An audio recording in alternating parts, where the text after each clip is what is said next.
So, welcome everybody, and thank you for coming to our panel today on the truth about aging in place or staying put forever.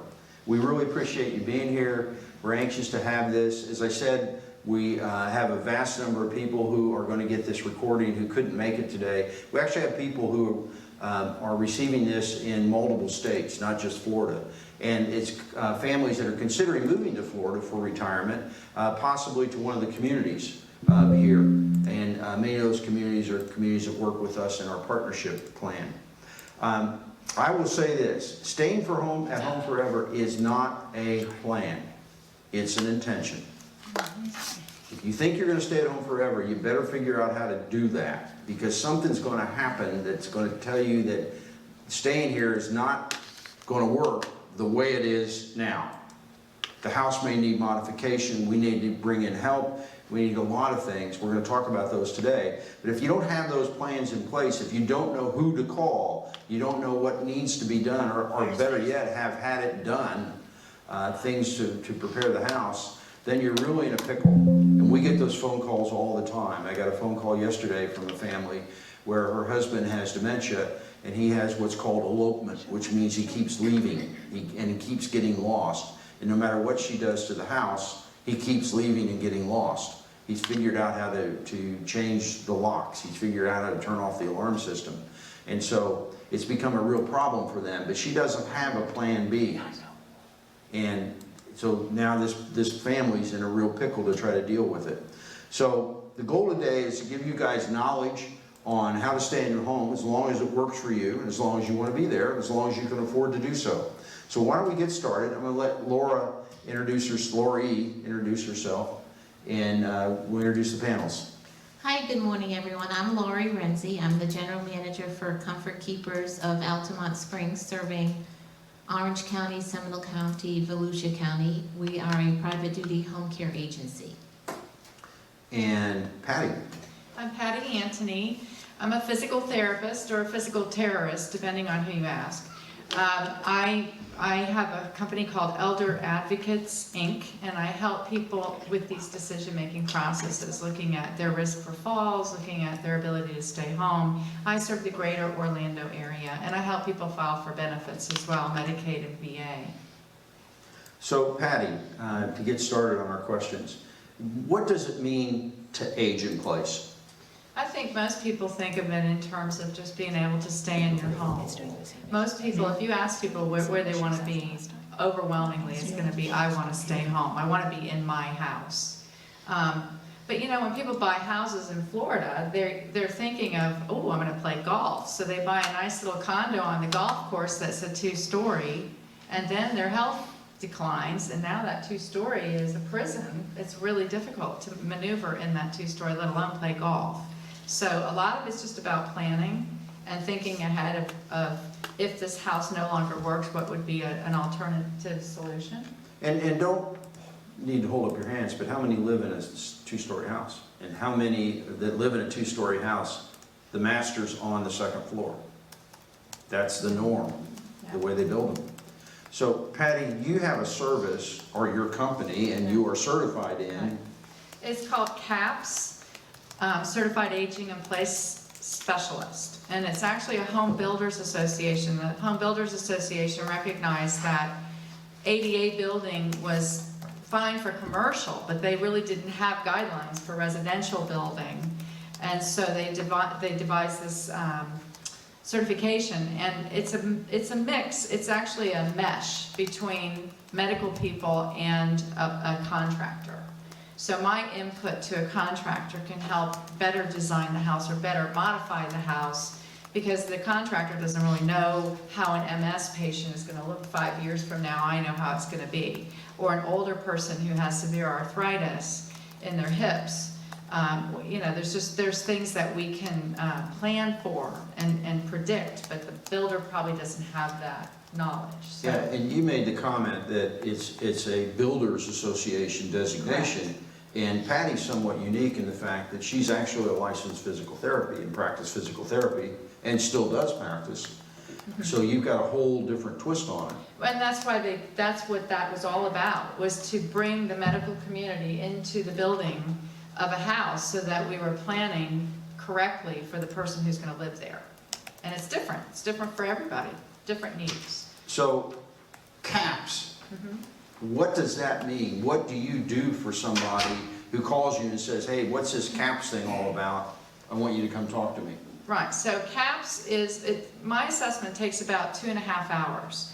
I go out to the house and I start at the front edge of the property and I go all the way to the back edge of the property. Not just the house, but the property itself. So we're looking at what we have to work with. And I help people figure out what's gonna hold them back based on their medical condition, based on their physical functioning, what's gonna hold them back. To get CAP certified, you have to go through a lot of coursework, and then you have to take a big exam. So I learned a whole lot about building, and the contractors learned a whole lot about physical therapy in the process. But that's how you become CAP certified. You have to also do some coursework to keep the designation. But when my evaluation is completed, I look not just at, oh, here's where we're gonna have problems, but also I give people the resources, the websites, the pictures to know what is possible. Because that's the thing, you don't know what's possible. And it's not just about physical functioning, it's also acoustic. Some people are very hearing impaired and they live in a very loud house. What do I mean by that? They're in tile and they got this beautiful grandfather clock that clangs every quarter out, right? And it's a background noise that can be disruptive to somebody who has hearing aids that are picking up on that background noise. It might be lighting. A lot of my seniors don't want to open the blinds because then they have to go back and close them all. So you walk into a lot of houses that are very, very dark and they just have 1 or 2 blinds open and they don't know that they could get a remote control electric blind for not that much money anymore. And be able to open and close them from their recliner chair and get the amount of light in the house that they need. Sometimes it's just a matter of changing out the blinds. It's something else. Well, you know, we see all the time, in the world of incandescent light bulbs, they put out a lot of heat, and they were expensive to operate. And people would have a 40-watt light bulb in a hallway, and it looked like a dungeon, a cave. And now with the LED bulbs, which don't put out any heat, and the prices are all way down now, so the pricing is really not that much. But that's something we run into all the time with the darkness. And sometimes it's a matter of trimming the bushes. I mean, I have people who have beautiful plants, but they're overgrowing the windows, and it's causing darkness in the house. So that's why we do the whole property, is we're looking at all of that stuff. So how does that help somebody stay in their home longer? Well, they're not going to fall because it's dark and they didn't see whatever they tripped on. If a person's getting to the point where they can't open the blinds, they're probably getting a house that's pretty cluttered as well because they just are fatigued and they can't bend over to pick things up off the floor. So their pathways get narrower and narrower as the clutter starts to move in. So it's, and then, you know, the other thing I see is people don't like to change. They don't want to move the furniture. So when I'm doing PT and I'm trying to get somebody to walk with a walker through a bathroom, they're like fighting me over moving the dresser 3 inches to the left because they've always had it there. But now they can't, you know, so I mean, it's looking at all that type of stuff. What can we do to make this better? Sometimes we have to get rid of stuff, or sometimes we replace it with something that just works better in the space, but they didn't even think about that part. So why don't we take a room as an example, then we'll move on. Sure. And one I think people don't normally think about is the kitchen. Oh, yeah. So what kinds of things can be done in the kitchen to work for fall issues? First thing is really look at what you use. You probably have things from the 1920s. I mean, some of this stuff is passed along families that you're never going to use. Get rid of it. You know, really look at what is it that you use on a day-to-day basis and try to get rid of some of that stuff. Do you really need a full service for 20 when now you're the only one living in the house? Okay? Maybe we could get rid of some of those dishes and make it a little more accessible. Maybe you don't need 65 juice cups. Maybe it's where you put them, okay? So people have, I always tell them, the things that you use every day should be at eye level.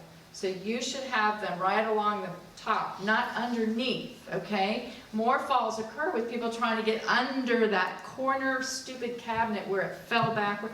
That's where you keep the things that you only use once a year. okay? That you don't use those bottom cabinets as a general rule, because it's a falls risk. Bending over, it's not well lit back in that corner. You don't, you're fumbling around trying to get something out of there. There's a lot of falls in the kitchen that happen as a result of that. Also, maybe have an electrician install a few electrical outlets. A lot of the older homes really didn't plan for outlets very well. They certainly weren't thinking of all the modern conveniences that we use now. And so I see people with stuff plugged into, adapters and whatever, trying to expand the number of outlets, and you're going to end up with breaker problems in the long run. Ample counter space is important, because you want to keep things as level as you can. When you have to start crawling under, you run into problems. Watch what you store under the sink, and certainly don't store any food supplies under the sink. There's always a potential of a leak because you've got things, plumbing down there, but also have you ever looked at a can of Pam and a can of Raid? They look alike. I mean, they're the same coloring, the same, really, it is so easy to grab the wrong can and have an accidental poisoning.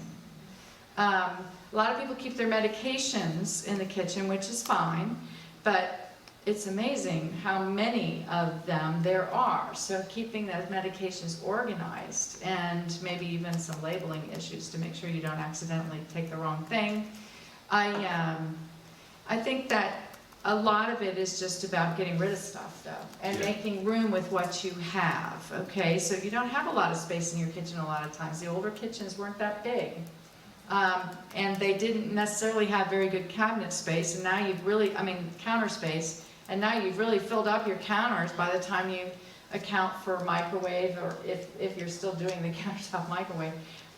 There's a lot of things that are taking up space on our counters that then make it really hard to have a workspace. So Patty, what's all this cost?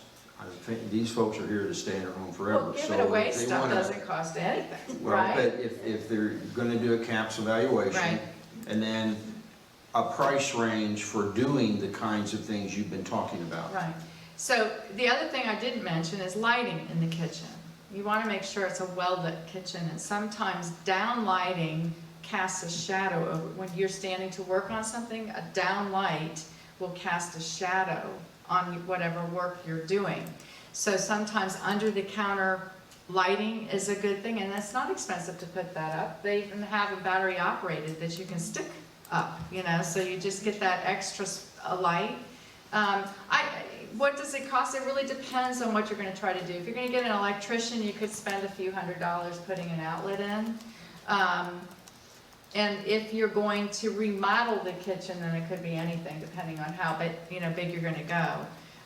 But I think most kitchens really are not that hard to make functional by just getting rid of stuff and rearranging stuff. But when a family is bringing somebody in like yourself to do an evaluation, there's a cost for that.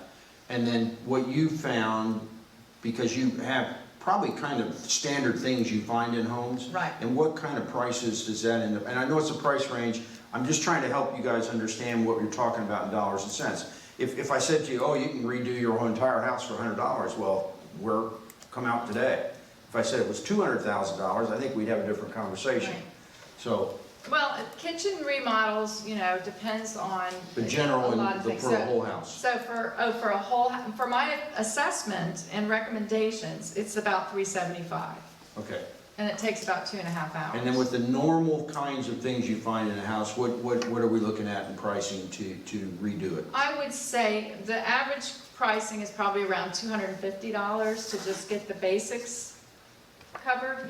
But if you have to do some electrical work, or it's going to depend on how much how much you have to feed across the attic and that sort of thing as to how much they charge. And how much but a grab lot of bars those would cost. You can buy lighting that is battery operated and self-sufficient, and you can literally stick it on with adhesive under your cabinet.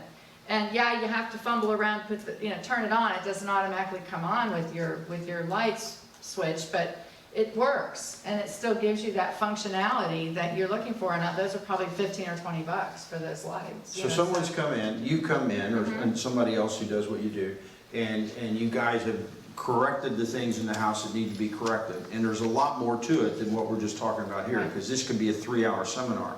But, so you do that work, whatever it is, and get it all ready to go, and then what's gonna cause people to call you, Lori? Well, what happens usually is someone's seeking a need that's happening in the home. You know, you either have a spouse or a loved one that's having difficulty with falls, not eating well, socialization, they've stopped driving, having trouble taking their medication on time. That's when you start seeking out home care. And we're private duty home care, so we allow people to be home. We give them the ability to be home with independence, but with that added help. So we go in and assess as well as to what's happening in the home. What is your concern? What's going on? Are they eating? Are they losing weight? Are they making appointments? Are they getting to those appointments on time? We kind of assess a lot of that. So we see frequently, one of the first things is falls. And one of the most dangerous places for falls, you're going to correct me if you disagree, please do, is the bathroom and bathing. And people may not want to bathe their spouse. Right. So is that something you get to? Absolutely. We can come in, a home care agency can provide a wide variety of services. It could be companion care where you have someone that's isolated, medication reminders. We can do meal preparation, laundry, light housekeeping, transportation, as well as personal care. So, Grocery shopping. grocery shopping, we have a wide variety. But when somebody doesn't want their spouse, most of the time if your spouse is not wanting you to bathe them, they're either maybe having some memory issues, don't want to get in the shower, get in the bath, get sponge bathed. That's when you can seek out a home care agency that can come in and provide that service for you. And I'm glad you brought that up, because our experience is, and by the way, we're going to do a full seminar on memory care and dementia later in the year, is one of the first things that happens with a person with memory issues, we'll call dementia, is bathing. They do not want to bathe. Right. And particularly having a spouse or partner bathe them. Right. Bringing in a third party, once they get used to it, seems to work better. Right. So the services that you provide in a general, like, for example, medication management. And what other things you do? We talk about bathing. Right. What are we missing? What about incontinence? Well, again, that's activities of daily living. If somebody's having incontinent care, whether it's urine, bowel, we can assist with hands-on care as well. So we can, as a non-medical provider, like I said, we can do a lot of hands-on care. If somebody's incontinent and we're coming in, if we're around the clock, every 2-hour bathroom checks to make sure they're dry, get them to and from. Many times we find, Patty, you can answer this too, you may be incontinent, but bowel is something they know. I don't understand that, but you know, we can come in and help them stay on a routine to be checked on every 2 hours is what it's kind of recommended. In my experience, the two things that make it so that somebody has to leave their house is incontinence. When it comes down to poop and pee, people give up quick. Yeah. Changing diapers and things like that, it just becomes too much. The second thing is accidental poisoning with medication. People will either be resistant to taking medications, or they have such severe memory loss that by the time they put the pills in their hand and walked off to get a cup of water, they end up leaving the pills lay somewhere and never take them. The dog takes them. So those are really big issues. And when we start to, but there are ways to get around it. The routine is one of the biggest. Just having somebody every 2 hours escort them to the bathroom. 9 times out of 10, that will avoid accidents. But also, you know, using adult briefs that really look like underwear anymore, that helps at least so that you have a chance to get there. And also, in terms of the medication, they have medication boxes that are computerized. I had this one box that would deliver the pills, and it would come on, it would say, "It's time to take your medicine." and then you pushed a button and the pills would come out the bottom in a cup. And it worked great. And the first batch of those machines that came out just beeped, and everybody ran to their microwave. So they had to change it to a voice. But it works quite effectively, and now they have a camera attached to it, so you can actually see someone take the medicine, so you can make sure that they actually swallow. So there are a lot of things like that. There are phone things that help. There are phone reminders. And Just so, even boxes. you bring up a really good point. You both brought this up about medication. How many in the room take Tylenol? Okay, we have a person we're working with who is deceased because they overdosed on Tylenol by mistake. Yeah, Tylenol will tear up your liver.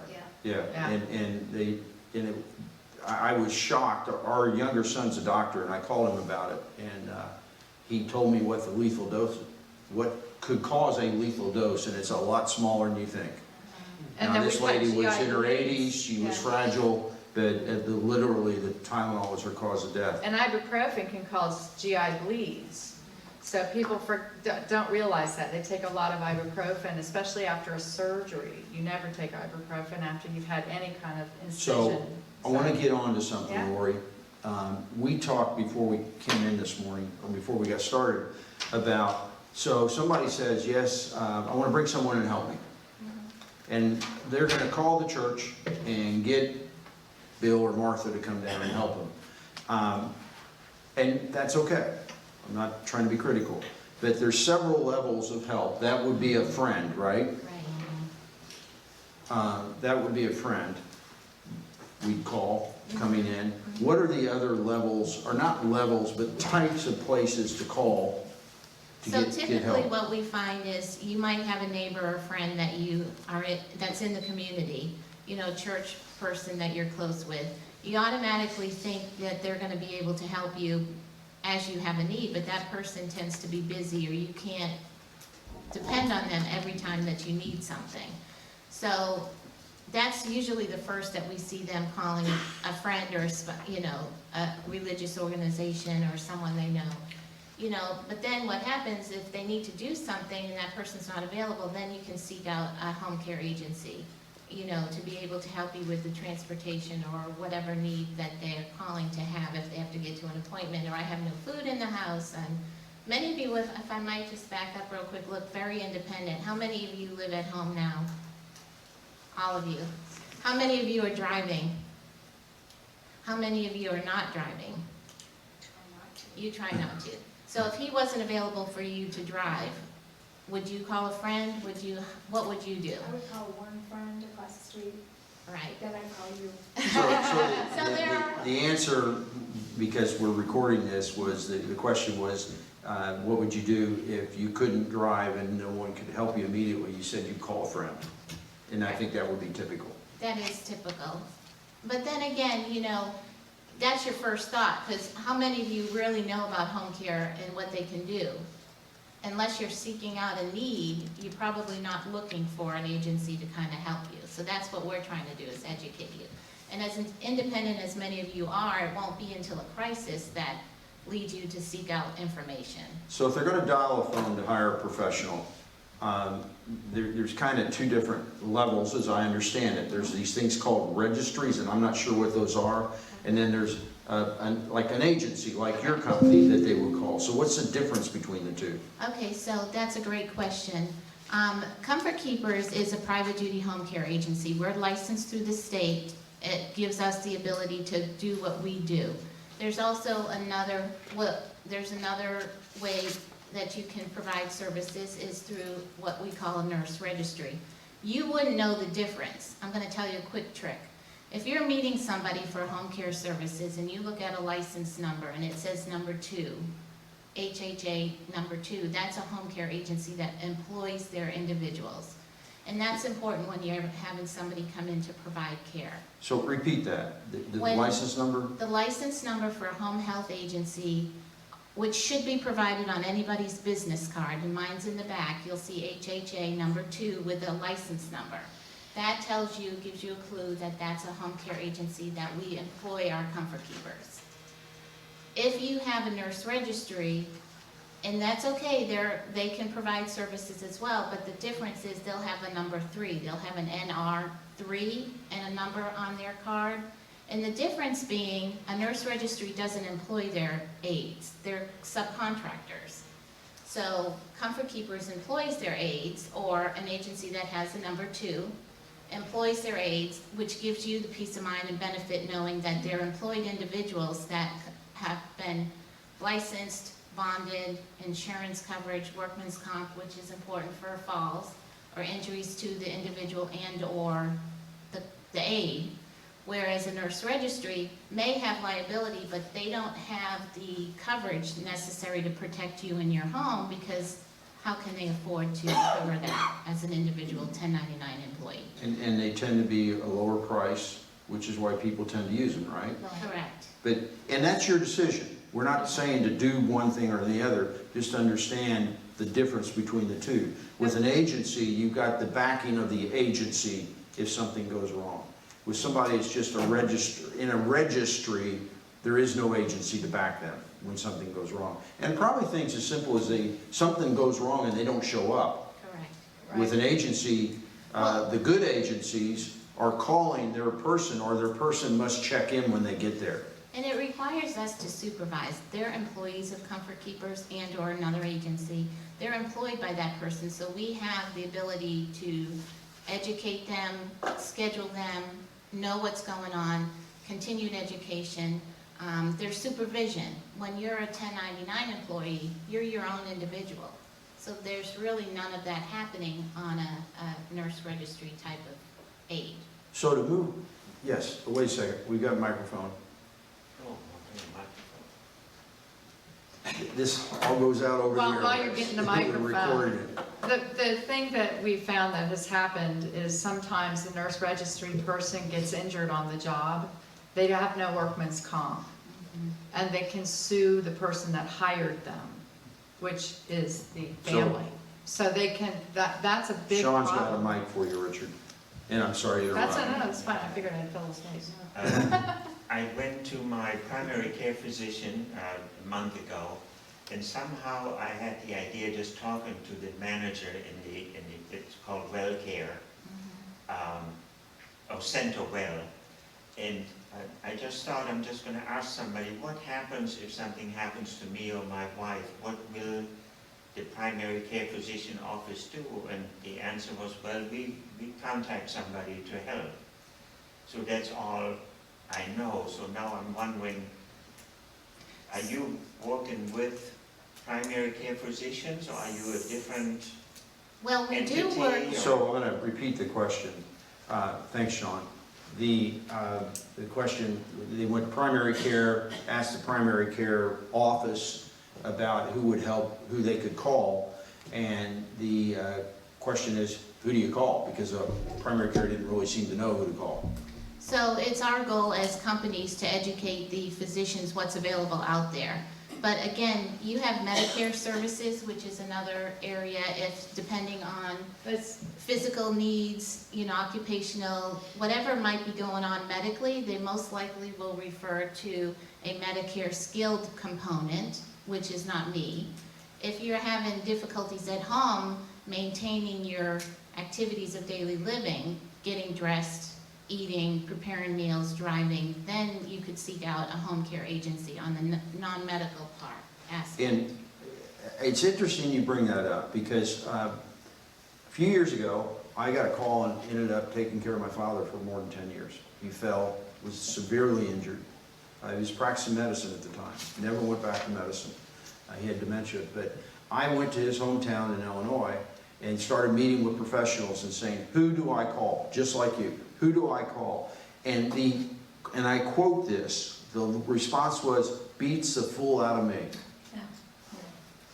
Many times. That is to a very large extent why we do this, because Lynn and I had to go through this with our parents, all of our parents are all deceased now, and no one knew what to do. And that's why we got into doing this. So you guys I applaud you for being here and attending these seminars, because you're learning what to do. Because at the end of the day, it falls on us to do it, and do it what's best for our particular situation.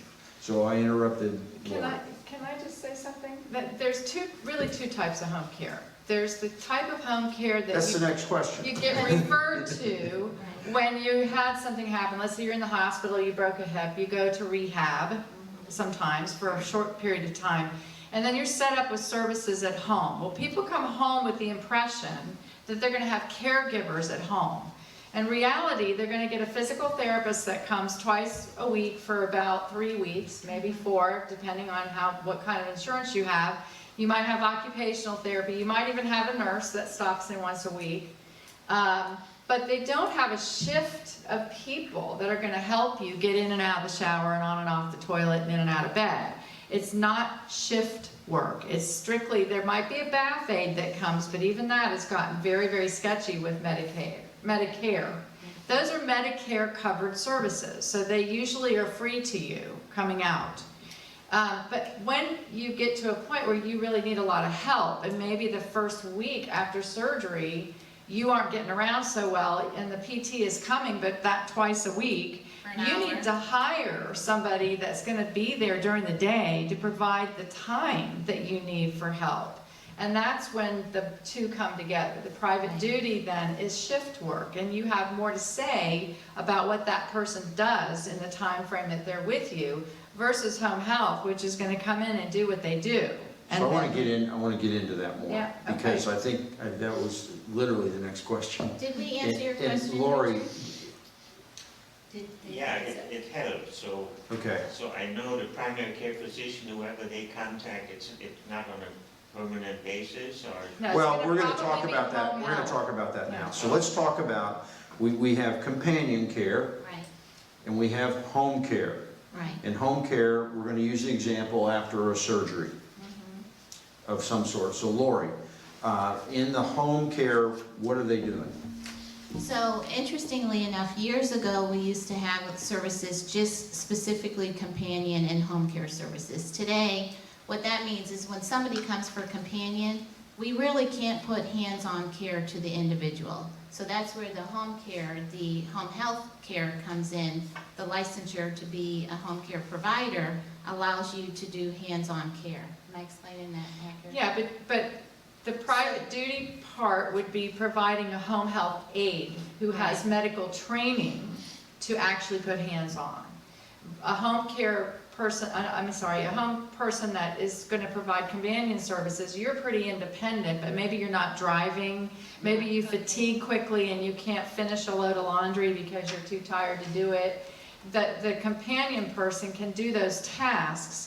But if you need physical assistance getting in and out of a shower or on and off a toilet, somebody has to literally help you get up, that would be a licensure issue with the home health aide. Well, we can provide, I guess maybe I was just confusing, so forgive me. Companion doesn't put hands-on care. Personal care, which is combined in home care agencies. So when you're asking for companion, I will go into the question of, tell me what it is that your need is.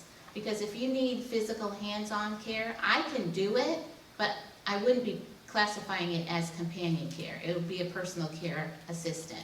So Comfort Keepers does that all entirely. It's included. You don't have to separate. Years ago, it used to be a separate service, companion versus home care, personal care needs. Today, companion personal care needs is combined. Okay, so that's what we're covering here. So Yeah. this is non-medical care. Non-medical, private pay, non-medical. And that's it, private pay.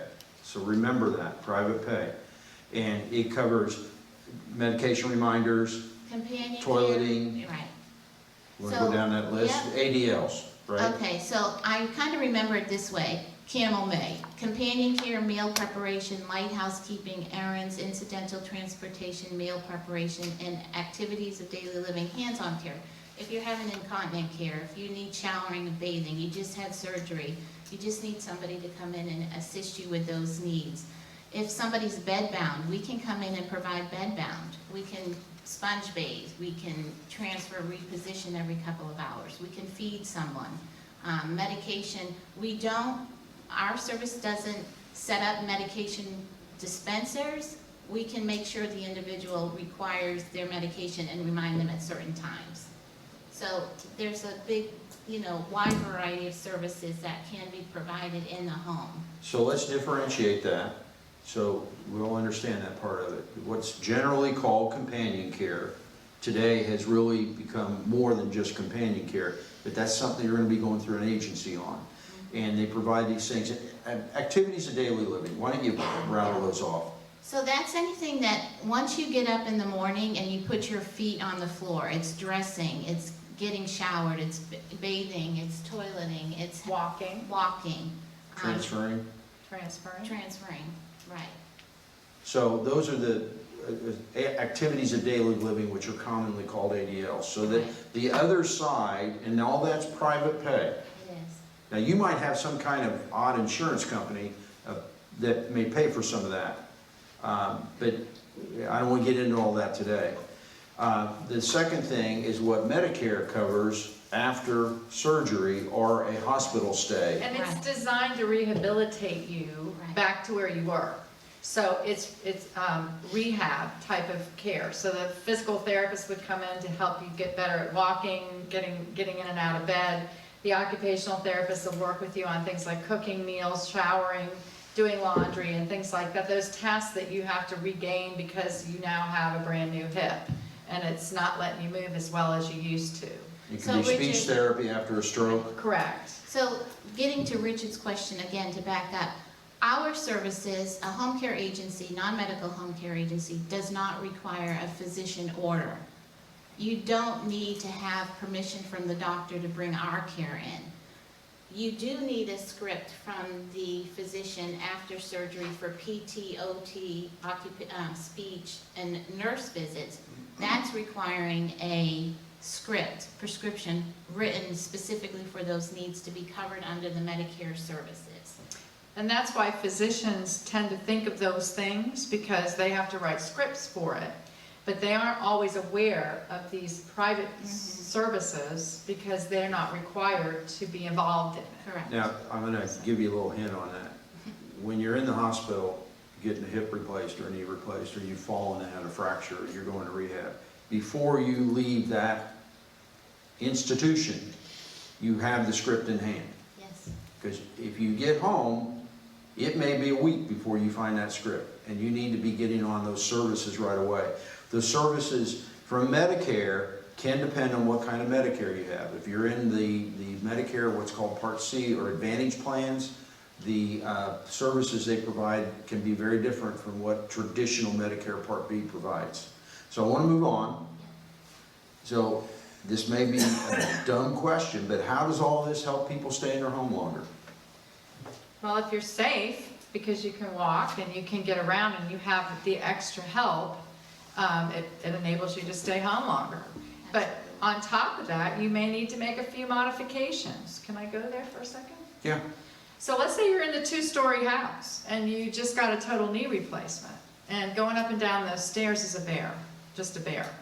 So what can you do? Well, first of all, you got to reimagine your house, because you're going to have a room downstairs. Hopefully you have a bathroom downstairs. Okay, sometimes it's just a powder bath, and that can be a problem, but you're not going to be going up and down those stairs for a few weeks before you get that knee going. So you're going to be, you want to reimagine your house. You have to set up, make a room downstairs, a bedroom.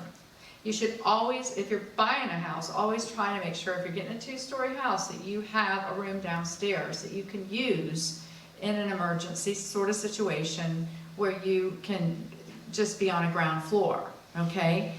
If you don't have that situation, interestingly enough, they have made these personal elevators now that are so good. I never ever recommend one of those electric stair things, because they have so many problems and they make it very difficult for other people to use the stairs, because stairs aren't always real wide. And if you have a chair going up and down, you've probably taken away at least half of the space. Also, there's just been problems with kids getting stuck in the kids' fingers, grandchildren that are playing on it, getting their fingers caught and things like that. So I really don't like those chair things. They do work and they do help for a lot of people, but it's probably not the best way to go. The best way to go is if you can put a personal elevator in. And if you can do that, what you look for is a stackable closet. So you look for some space downstairs that you can have a shaft that goes up. And they make these elevators now so they're all contained, so you don't have to build the shaft. You can actually just install this personal elevator. And they are great, because I'll tell you, if you're in a 2-story house, there isn't a person alive who doesn't really hate carrying the laundry basket up the stairs. Okay, so you can use that personal elevator for a lot of practical things too. And people really like them. They can be done very well, very pretty, and blend right into the house. But the stackable closets is what we look for when we're trying to modify a house or even just build a house. Making sure that you build a house with the stackable closets, you can frame it out and you can even wire it, but just don't connect it. So it's ready to go and to be converted to a personal elevator at some point in the future. So we're seeing more of that. We're seeing much more of that. And a lot of people just really, once they got one of those elevators, they love them. And people who buy that house later love them. So they're not, but not so much the stair climbers. Okay, the stair climbers are, they ruin the stairs when you try to take them out. The thing we've seen, and Lynn and I have had these conversations with contractors very often, they're not building homes with master bedrooms downstairs. And they're not building a lot of 1-story homes. Now, there are 1-story homes being built if you want to live way out in the hinterlands, but in the city they're not. So we've talked about all this, and I want to start with you, Lori. For you, the kinds of services that companies like you provide, what's it going to cost for people to come in and provide services in a house? I'm talking about non-Medicare covered things. I'm talking about what we're calling companion care. Right. So the average cost today out of pocket is roughly about $27 per hour for an agency that is employed their individual caregivers. We are seeing that the nurse registry employees or contractors are maybe $1 or $2 less. So you're looking, again, when you're comparing apples to apples, anywhere from $25 to even $28. But the average price right now is $27. And that's Central Florida. Central Florida, yes, So sir. and are there minimums? Can they come in for an hour? Now, as a home care agency, I've just done a competitive analysis, so you have to stay on top of what's going on, and there are great companies out there.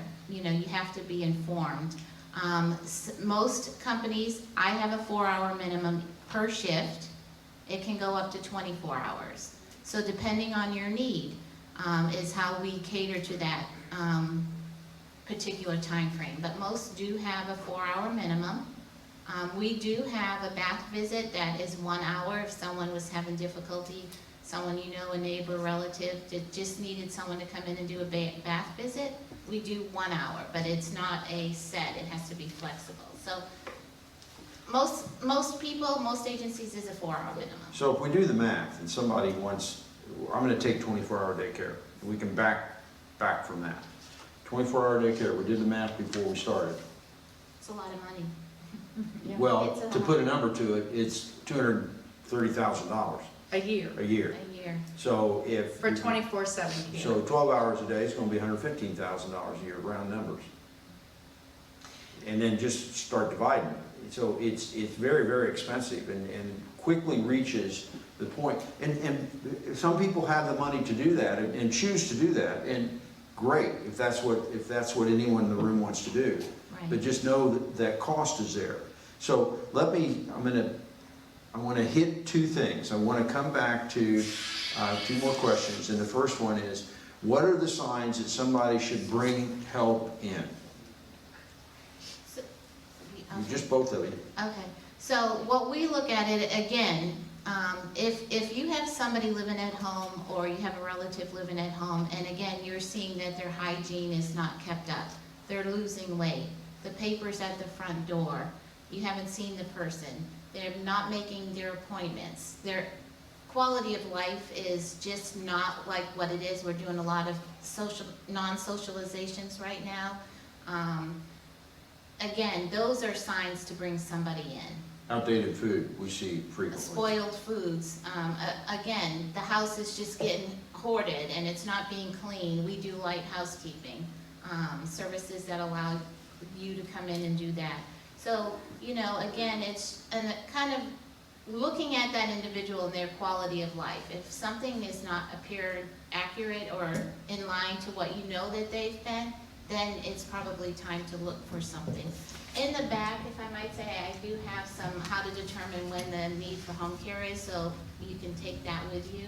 Yes. Share. And a reminder, everybody, the sponsors will, partners will stick around afterwards to talk to you. Just this week, we were in a property and having a consultation, and the lady said, I got a question about my refrigerator, should I replace it, not replace it? She's ready to move, so we're having a little more detailed conversation. She opened the refrigerator door. I don't know what was spoiled in that refrigerator, but it was a lot of it. Yeah. And I don't think, well, I'm certain she had no idea that she had spoiled food in her refrigerator. Unless you're going into the home and someone allows you to be in their refrigerator, most likely you're not going to see that right away. It might take a few visits, but that's definitely something that happens. Yeah, that's what I was gonna say. You can't go by conversation. No. My seniors are masters at small talk, and yet and still a Zoom call can really help. I mean, you can see what's going on. So if you're a distant caregiver, you can do a video chat, and that's not always easy to do, but if you can do a video chat, it'll tell the story. You can see in the background what's going on, and then asking more detailed questions will help you determine whether or not a person's really right in their mind. Right.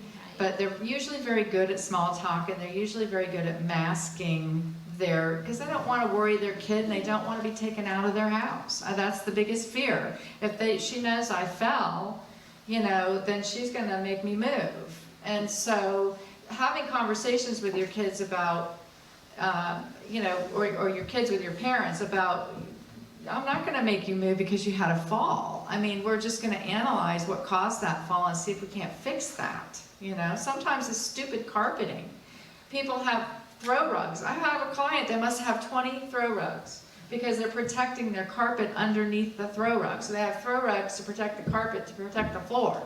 You know, and so you've got this much of padding, which alters your balance. I mean, they're going to fall. I want to touch on something in the last question, then we'll open up the audience. But in cases of dementia, the first thing to go is logic. That's the part of the brain that dies first. One of the last parts of the brain to be affected by dementia is the ability to chit-chat. So people recall historic things. It's in their chit-chat part because they've talked about them a lot. And so somebody will go in, it could be a family member, and sit with Aunt Martha or mom or dad or grandma or grandpa. And they go, well, sound pretty good to me. Talk about all kinds of stuff. Well, that doesn't mean that they don't have dementia. So leads into the last question. What things are kind of cross the line, the home's no longer safe? Because I think that's very important, we know that too. We think about the car being no longer safe to drive, because you can't decide whether the right side of the road or the left side of the road is where you're supposed to be, or your vision's declined so much that you shouldn't be driving. But what things are telling us that the home's no longer safe? When a person starts to exit seek, it's going to get really hairy. And that's quick. called Wandering. or elopement. Elopement, where they're trying to get out. A lot of times patients will say they want to go home, even though they're home, but they're thinking of their childhood home, and they're trying to find that home, so they will exit seek. Interestingly enough, when a person leaves the house, whatever hand is dominant, that is the side they'll turn to. So the right hand dominant people will keep making right turns, and that's how you can usually locate them. It's tracking it with a right turn. We have 3 assisted livings in my neighborhood, and it happens every couple of weeks somebody will escape. But if they're starting to do that, it's really stressful to the person that's taking care from. The word escape, which we don't like, but they have exited the community, which is, in dementia communities, the doors are locked, and the doors are locked for a reason, and it's to protect the residents, because elopement becomes a problem. Silver alerts, right? We hear them all the time in Florida. I would tell you that 95% of those are somebody with dementia. Dad went to the store and ended up in Cleveland. Right, right. I don't joke about that, it's happened. Yeah, it has happened. Forgot where he parked the car. So Lori, what did she miss? Well, I want to just say, sometimes home care, private duty home care can keep you home as long as the need is there. You necessarily may not want to be at home. There's choices that we see to go to independent living, assisted living, wherever. You may just be tired of keeping up with the house. You're ready to retire that kind and go into an independent living, or that you can live independently, get your meals taken care of, have your laundry done, be able to just enjoy life. So, Not worry about the and yard. not worry about the yard. So, you know, obviously home care is a service that allows you to stay as long as you're capable of staying at home, but home care can also go into other avenues too, like independent assisted living. So I guess what I want to say is just, you might be tired of taking care of your home. You may not have a medical need to leave your home, but when you start talking, adding in a need for home care versus staying at home, taking care of a home, all the yard work, as well as home care to help you stay home, some people also look at that other avenue. Well, maybe I can go to an assisted living or an independent living and not have to worry about that anymore. And the costs start factoring in, and the communities, particularly independent living, become looking much more affordable Right. when you get rid of taxes, insurance, repair, maintenance, all the things that it costs to stay in a home. And sometimes you have people who won't let people in. I mean, or they're so horrible to the aide because they just don't want them there. They feel like they're an intruder, they're a babysitter, you know, that sort of thing. And so when you start getting people who are gonna start locking the doors on the person, or they can't afford the help that they really have to have, that might be a good time for them to start looking at an alternative living. When the price is way more to be home than it is to be in an assisted living, that's definitely a deal breaker. But safety is a big thing, and social isolation is another reason that some people need to leave, because they're not driving anymore. Their friends have all died. My mother, I just lost her 2 weeks ago. She was 97, and we kept her in the house. I mean, it was a brutal last year or two, but we kept her home. But she said to me, it's the same thing every day. I get up and I stare at the same wall. I can't hear the TV that well. I can't get up and go to the bathroom on my own. I can't do anything without somebody helping me. It's a long day. And I wish that I could have convinced her to go to assisted living earlier, where she could have developed those friendships with peers and had more opportunity, social opportunity. She was great with that, doing that on her own at home until COVID. And COVID is really what killed her. She just became so socially isolated. All those activities that she did were gone with the isolation stuff. So that's another reason for people to leave. It's not always about health issues. Sometimes it's about mental health issues that people have to make those decisions as well.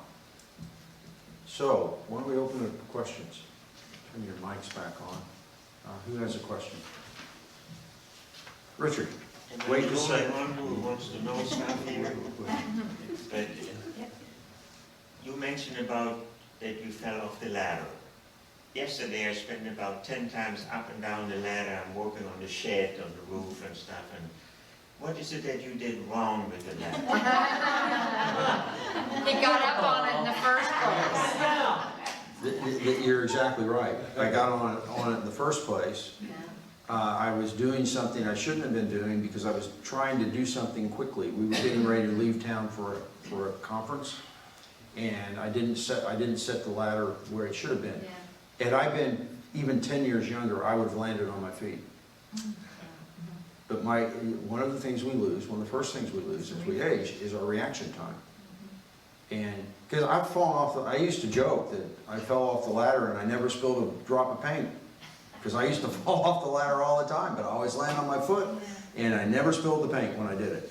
And this time I spilled the paint, but unfortunately it was coming out of me. Yeah.